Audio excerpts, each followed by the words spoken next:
اكبر معاناة اللي امر بيها تأكيد بين يوم ويوم ورايح جايب لي بطل. اليوم لقيت لي حل، لا هو فلتر ولا هو هاي البطالة اللي يبيعوها بالسوق. ايش سويت؟ اتصلت على محطة، تعالوا انا وياكم خلي نشوف شلون راح يجيبون لنا المي. اليوم انا بقضاء دقوق حبيت افيدكم بهذا الفيديو. تنكر مال مي ستانلس ستيل معقد تجيكم من محطة امواج الدقوق.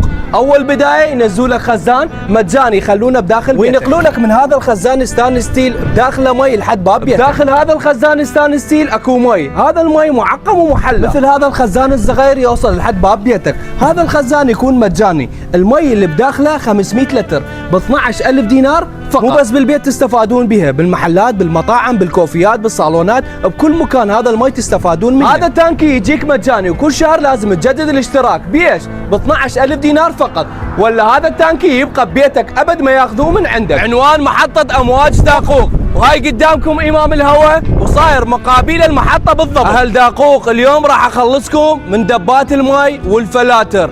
جبت لكم محطة بنص دقوق يجيب لك التانكي لحد باب بيتك ب 12000 دينار فقط. ايش قد يخلي بيه مي؟